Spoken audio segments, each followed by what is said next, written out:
नमस्कार मित्रांनो, आज आपण हिरवा मसाला मटण कसं करायचं ते बघणार आहोत. चला तर मग. सर्वात आधी मटण साफ करून स्वच्छ पाण्याने धुवून घ्यायचं. हिरवा मसाला करताना मिक्सरच्या भांड्यात कोथिंबीर, पुदिन्याची पाने आणि थोडासा कढीपत्ता टाकायचा. थोडंसं लसूण,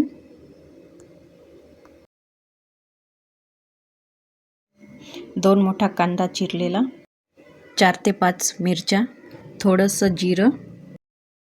आपलं हिरवं वाटण आता तयार आहे. आता एका भांड्यात मटण घ्यायचं, त्यात 2 चम्मच दही टाकायचं आणि आपण जो हिरवा मसाला केला आहे ते 2 चम्मच टाकायचे आणि छानपैकी मिक्स करून घ्यायचं.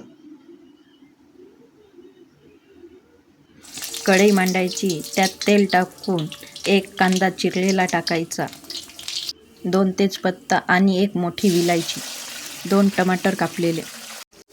हिरवा मसाला टाकायचा, छान सर्व मिक्स करून घ्यायचं आणि मसाला चांगला परतून चांगला सुगंध येतपर्यंत परतायचा. थोडासा गरम मसाला, अजून थोडंसं चांगलं परतून घ्यायचं. मीठ, हळद, थोडंसं तिखट मिक्स करून नंतर त्याच्यात मटण टाकून घ्यायचं. मटण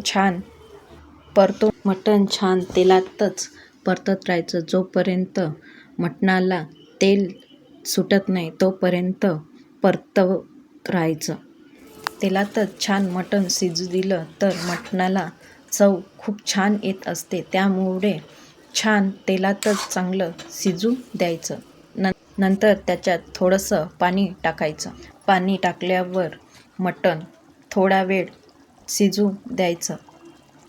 तर मित्रांनो, बघू शकता तुम्ही मटण कसं खदखद करत आहे.